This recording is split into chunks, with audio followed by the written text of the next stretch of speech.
سب سے پہلے تو آپ یہ واضح کر دیں کہ آپ جس آزادی کی بات کرتے ہیں وہ کیسی ریاست ہوگی؟ کیا یہ ریاست پاکستان و بھارت سے مکمل علیحدگی ہوگی؟ جی دیکھیں، آزادی کی ڈیفینیشن ایک ہی ہوتی ہے. آزادی کا مطلب آزاد ہونا ہوتا ہے. تو اگر ہم کسی ملک کو قبول کریں یا اس میں ضم ہونے کی بات کریں تو وہ آزادی نہیں ہے. تو جی بالکل، یہ مکمل علیحدہ، آزاد اور خود مختار خوشحال ریاست جموں کشمیر کی بات ہے. آپ پاکستان کو اس جدوجہد میں اپنی لیے رکاوٹ سمجھتے ہیں یا اپنا اتحادی سمجھتے ہیں؟ جہاں تک لفظ پاکستان کی بات ہے، پاکستان 23 کروڑ شہریوں کا ملک ہے. 23 کروڑ آپ مسلمان کہہ لیں یا اس میں دیگر مذاہب کے لوگ بھی ہیں، تو یہ پاکستان میں رہنے والوں کے ملک کا نام ہے. تو پاکستان کی ایک بڑی تعداد میں عوام ہے جو ریاست جموں کشمیر کی آزادی اور خود مختاری پہ یقین رکھتی ہے اور ان کی مکمل حمایت کرتی ہے. تو اگرچہ ہم ریاست پاکستان کی کچھ ریاستی پالیسیوں سے اختلاف رکھتے ہیں، لیکن وہیں پہ یہ بات خوش آئند ہے کہ پاکستان کی ایک بڑی تعداد میں عوام ہماری آزادی کی حمایت میں ہے. ہم ان کے مشکور بھی ہیں، ہم ان کو اپنے راہ میں رکاوٹ نہیں سمجھتے بلکہ ہمیں انہیں اپنا ہمدرد سمجھتے ہیں. لیکن وہیں پر ریاستی پالیسیوں سے اختلاف ضرور موجود ہے جو وقتاً فوقتاً بدلتا رہتا ہے. دعا ہے مالک سے کہ آپ کو آزادی ملے. اگر کل آپ کو آزادی مل جاتی ہے، ریاست آزاد ہو جاتی ہے، تو معیشت اور فوج کے انتظامات کیسے ہوں گے؟ کوئی بھی ملک سٹیبل ہو اور آزاد ہو یہ ضروری نہیں ہے. آپ کے سامنے ہندوستان اور پاکستان کی مثالیں موجود ہیں کہ جب ان کا وجود عمل میں آیا تو یہ کتنے سٹیبل ملک تھے، ان کی معیشت کہاں پر تھی. ظاہر ہے ہم ابھی آزادی کی ایک جنگ لڑ رہے ہیں. آزادی کی جنگ لڑنے کے بعد جب ملک آزاد ہو جائے گا تب ہمیں پولیٹیکل انسٹیبلٹی بھی ہوگی، اکانومیکل بھی ہوگی اور فوج کی دشواری بھی ہوگی. ظاہر دفاع کے لیے معاملات بھی پیش آئیں گے، لیکن ایسا نہیں ہے کہ ہمارے پاس وسائل موجود نہیں ہیں. ہمارے پاس بہت سارے وسائل ہیں جن کو ہم یوٹیلائز کر کے اپنی معیشت کو ترقی دے سکتے ہیں. اس کے علاوہ ہمارے لوگوں میں اتنی توانائیاں موجود ہیں جو آپ اس وقت دیکھ رہے ہیں کہ پاکستان کی فوج میں بھی کتنے فیصد ریشو ہے کشمیریوں کا. وہ وہاں پر اگر سرو کر سکتے ہیں تو وہ اپنے ملک کے لیے بھی ڈیفینیٹلی سرو کر سکتے ہیں. جس طرح انڈین آرمی میں ہے، آپ کے عوام جا کے دوسرے ممالک کے فیکٹریوں کا دیگر معاملات میں وہ ایندھن بن رہے ہیں. تو وہ اگر وہ تمام تر توانائیاں ریاست کے اندر یوٹیلائز ہوں گی تو ہمیں پورا یقین ہے کہ ریاست جموں کشمیر ترقی کرے گا، وہ سٹیبل ہوگا. کچھ وقت ضرور لگے گا لیکن وہ سٹیبلٹی ضرور حاصل کر سکتا ہے. معیشت کے پاس ہمارے لیے بہت کچھ موجود ہے.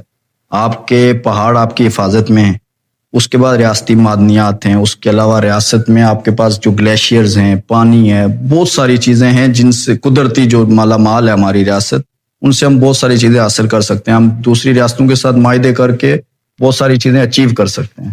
کیا آپ اپنی عوام کو بتاتے ہیں کہ آزادی ایک مشکل اور طویل راستہ ہے؟ دیکھیں، جھوٹ پہ مبنی زیادہ دیر یہ تحریک نہیں چل سکتی اور ہم بالکل یہ سچ بتاتے ہیں. یہ ایک طویل جنگ ہے جسے لڑنا پڑے گا. یہ کوئی کھیل نہیں ہے یا یہ کچھ وقت کی کہانی نہیں ہے جو حل ہو جائے.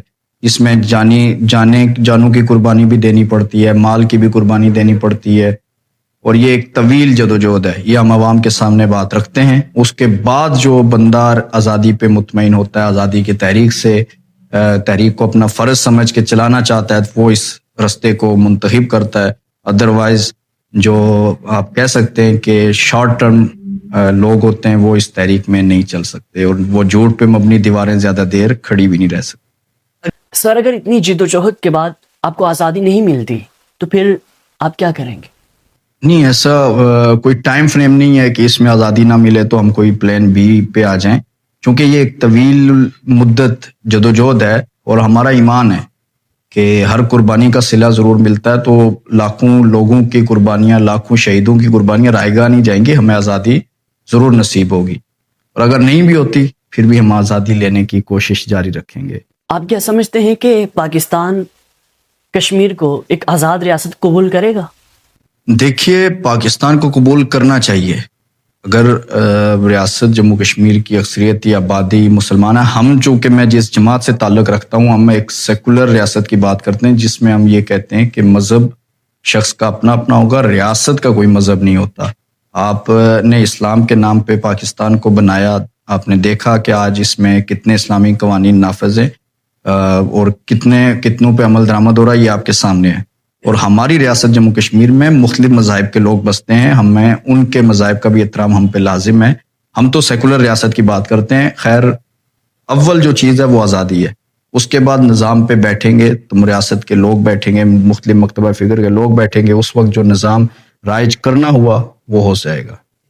بھارت تو ویسے ہی خلاف ہے آزاد کشمیر ریاست بننے کے. دوسری جانب اگر پاکستان بھی آپ کے خلاف ہو جاتا ہے, یہ قبول نہیں کرتا, تو بتائیے پھر کیسے آزادی ممکن ہوگی؟ دیکھیے, پاکستان کو ریاست جموں کشمیر کے اس حصے سے یعنی آزاد کشمیر اور گلگت بلتستان سے بہت آپ کہہ سکتے ہیں کہ فوائد حاصل ہیں. تو کوئی بھی ملک کبھی بھی اپنے فائدے چھوڑنا نہیں چاہے گا. اسی طرح ہندوستان ہے. تو اگر یہ نہیں بھی مانتے ہماری جدوجہد, وہ آج بھی نہیں مان رہے, وہ آج بھی پے در پہ اپنی کوششوں پہ جاری ہیں کہ اس طرف وہ اپنے حصے کو اٹوٹنگ کہتا ہے, یہ اپنے جو مقبوضہ علاقہ ہے ان کو شارک کہتے ہیں, اور انتظامی معاملات میں یہ اپنے انڈر کرنا چاہتے ہیں. 78 سال گزر چکے ہیں, ان کی پوری کوششیں ہیں کہ گلگت بلتستان کو صوبہ بنا لیں, آزاد کشمیر کو صوبہ بنانے کی کوششیں جاری ہیں. انہوں نے جو اپنے آئین میں ترامیم کر کے اس کو ڈائریکٹلی انڈین کے کنٹرول میں کیا, انڈیا کے. تو یہ تو چاہتے ہیں کہ ہم ان کو اپنے حصے میں ضم کر لیں, لیکن ہماری جدوجہد چونکہ جاری ہے, ریاست جموں کشمیر کے عوام یہ نہیں چاہتے کہ وہ کسی کا حصہ بنے, اس لیے یہ آج تک نہیں ہو پایا. اسی طرح یہ آگے بھی نہیں چل سکے گا. کسی کا قبضہ زیادہ دیر تک نہیں چل سکتا اگر وہاں کی عوام اس قبضے کے خلاف ہیں. تو آپ اس بات کو مانتے ہیں کہ آپ کی آزاد کشمیر کی تحریکوں نے آزادی کے اس تصور کو عوام کے سامنے ایک جذباتی انداز میں پیش کیا؟ یہ جذباتی نہیں کہہ سکتے آپ, یہ ایک فکری درس ہے جس کو ایک وقت لگا ہے عوام میں منتقل کرتے کرتے. چونکہ جذباتی پن ایک وقتی ہو سکتا ہے, لیکن 78 سالوں سے اگر کوئی قوم جدوجہد کر رہی ہے تو اس کو آپ جذباتی نہیں کہہ سکتے, بلکہ اس کو آپ فکری عمل کہہ سکتے. اگر عالمی طاقتیں کشمیر کی آزادی کی حمایت نہیں کرتی تو پھر آپ کیا کریں گے؟ دیکھیں, حمایت تو بہت سارے ممالک نے ابھی تک کی ہے, ایسا نہیں ہے کہ کوئی نہیں کرتا, لیکن بات چونکہ ایسی ہے کہ وہ ممالک کسی ایک ملک سے لے کے, فرض کیا انڈیا ایک بڑی معیشت ہے اور پاکستان بھی کوئی کم نہیں ہے, پاکستان بھی اس کے مقابلے میں ایک اچھی طاقت رکھتا ہے, دوسروں کے ساتھ تعلقات رکھتا ہے. تو کوئی بھی عالمی طاقتیں آپ کے ریاست کو ایک ملک سے اٹھا کے دوسرے ملک میں کبھی بھی نہیں ضم کروائیں گی, یا پاکستان سے لے کے انڈیا کو نہیں دے سکتی, انڈیا سے لے کے پاکستان کو نہیں. اس کے لیے ہمیں اپنی ایک انڈیجینئس موومنٹ کو قائم کرنا ہوگا جس میں ہماری اپنی ایک آواز ہو. یعنی ہم اپنی شناخت کی بات کریں, ہم اپنی پہچان کی بات کریں, ہم اپنے علیحدہ وطن کی بات کریں جو ہماری خالصتاً ہماری اپنی بات ہو. اس کو دنیا سنے گی بھی, اس کی حمایت بھی کرے گی, اور ہم پورا امید ہیں کہ دنیا اس وقت تک کرتی بھی آئی ہے, کرے گی بھی. لیکن جب تک ہم فیل ہیں کہ ہم پاکستان نواز پارٹیوں کا حصہ ہیں, انڈین نواز پارٹیوں کا حصہ ہیں, انہی کی قائم کردہ نظام کو فالو کرتے ہیں, انہی کے قائم کردہ پارٹیوں کو فالو کرتے ہیں, انہی کو ووٹ کرتے ہیں, تو اٹس مین کہ ہم تقسیم ہیں, ہم ان ممالک کے قبضے کو مزید تقویت پہنچا رہے ہیں. ایسی صورتحال میں دنیا ہماری حمایت کبھی نہیں کر سکتی جب تک ہم اس نظام سے, اس جاری وقت کے اس نظام سے اور ان پارٹیوں سے اپنے آپ کو جدا کر کے اپنی ایک پہچان کی بات نہیں کرتے. اس وقت تک دنیا ہماری حمایت نہیں کرے گی. اور جس دن ہم نے یہ بات کی, ان سے بائیکاٹ کیا, اور ہمیں پوری امید ہے کہ دنیا بھی حمایت کرے گی, اور ہماری آواز کو تقویت بھی پہنچے گی, اور ہم آزاد و خود مختار ریاست کی طرف ایک مرحلے کو طے کریں گے.